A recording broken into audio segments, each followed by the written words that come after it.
Isa pong mainit na balita ngayon dito sa mundo ng crypto ang muling pag-usbong ng pangalan ni XRP.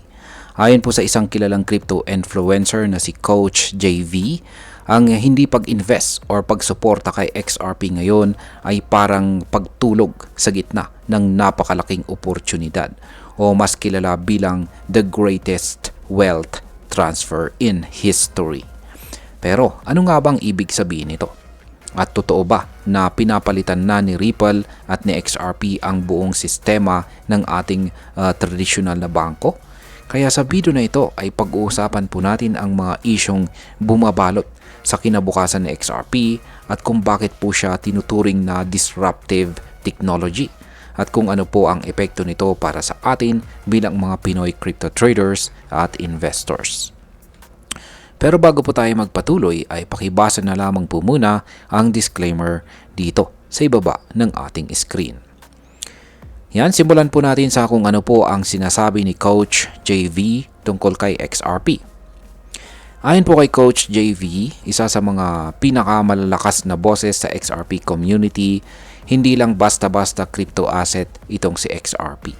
Isa raw itong pundasyon ng isang bagong financial system na unti-unti nang nabubuo sa buong mundo.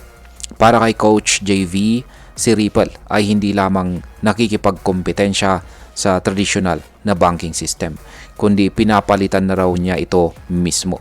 Sabi pa niya ang kasalukuyang sistema ng finance ay laos na at kailangang palitan ng mas mabilis, mas mura at mas ligtas na technology gaya ng blockchain.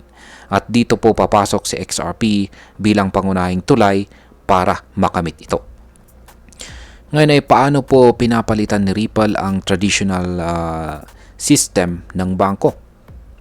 Kung dati ay kailangang maghintay ng ilang araw para makapagpadala ng pera sa ibang bansa, ngayon ay posible na itong gawin sa loob lamang ng ilang segundo gamit ang technology ni Ripple at ni XRP. Isipin mo po ito, sa halip na dumaan sa mga centralized banks at magbayad ng malaking transaction fee, pwedeng gumamit po ng XRP para ilipat ang halaga agad-agad kahit sa mundo at kahit saan po sa mundo at halos libre pa. Kaya kahit hindi na nakapagtataka kung bakit maraming eksperto ang naniniwala na si Ripple sa tulong ni XRP ay isa sa mga pangunahing dahilan kung bakit magbabago ang daloy ng pera sa mundo. Ngayon ay pag-usapan naman po natin ang greatest wealth transfer in history. Ano nga bang ibig sabihin nito? Ito po ang punto na sinabi ni Coach JV. Kung ikaw daw ay tulog o hindi handa sa pagbabagong ito, mapag-iiwanan ka. Ang the greatest wealth transfer in history ay tumutukoy po ito sa paglipat ng yaman mula sa luma, tradisyonal at centralized na financial system papunta sa bagong system na pinangungunahan ng decentralized na technology tulad ng blockchain. At dahil sa XRP po ay nasa gitna ng pagbabagong ito, sinasabi ng ilan na ang mga maagang tumaya at nagtiwala kay XRP ay posibleng gumising balang araw na may hawak na unimaginable wealth. Ngayon ay bakit po nananatiling bakit naman po nananatiling mababa pa rin ang presyo ng XRP kahit malaki ang potensyal nito? Ayan. Bagamat malaki po ang tiwala tiwala ng community kay XRP, hindi po maikakaila na mahigit 7 taon na or 7 years na itong hindi nakakabalik sa kanyang all-time high. Kaya naman marami ang nagdududa kung sulit pa bang hawakan ito. Pero ayon po sa mga taga-suporta tulad ni Coach JV, ang kasalukuyang mababang presyo ng XRP ay isang napakalaking oportunidad. Sabi nila, ito ang panahon para bumili at mag-ipon habang hindi pa kinikilala ng masa ang tunay na halaga ni XRP. Kumbaga, ngayon pa lamang po nagsisimula ang laro. Early holders are still early. Totoo bang early pa rin ang mga holders na XRP? Ayon naman po kay Ginoong Eduardo Farina, isa ring aktibong XRP community member, Sa kabila ng mahigit isang dekada ni XRP sa industriya, nasa 1 hanggang 2 milyon lang ang active holders nito sa buong mundo. Kung ikukumpara po sa populasyon ng mundo, ay napakaliit pa ang bilang na ito.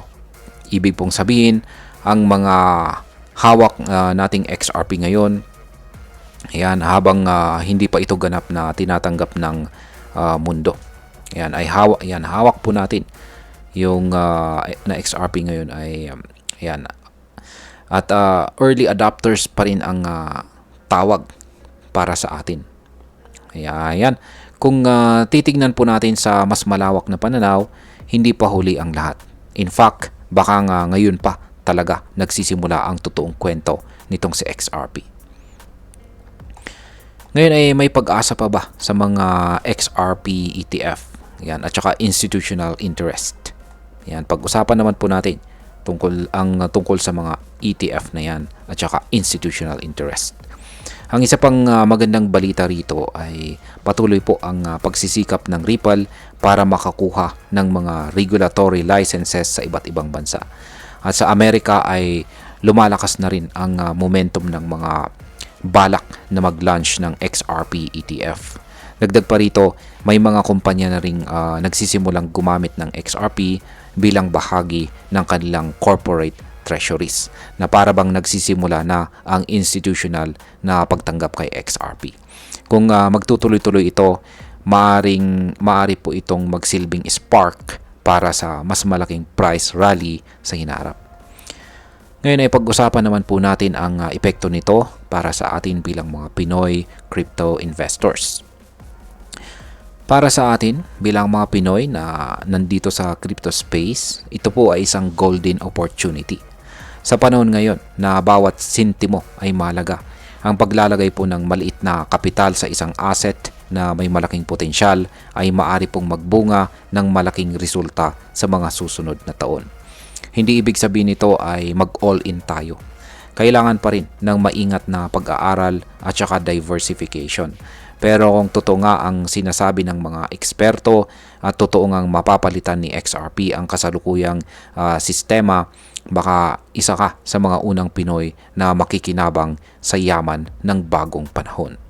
At bilang panghuli, ang masasabi ko naman tungkol dito ay para sa akin si XRP ay parang isang sleeping giant.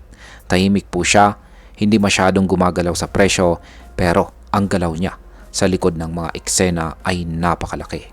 Tulad ng sinabi ni Coach JV, kung matulog tayo ngayon at baliwalain natin si XRP, baka magising tayo balang araw na may bagong sistema ng pera sa buong mundo at wala tayong bahagi rito. Ang masasabi ko lang ay kung meron po tayong ekstrang pera na kaya nating itaya para sa pangmatagalang posibilidad, hindi po masamang tingnan si XRP bilang isang strategic hold. Hindi dahil sa hype, kundi dahil sa tunay na technology at layunin na kanyang dala. Kaya ayan, hanggang dito na lamang po tayo sa video na ito mga ka-crypto. Marami pong salamat sa panonood. Ingat po tayo lagi at God bless po sa ating lahat.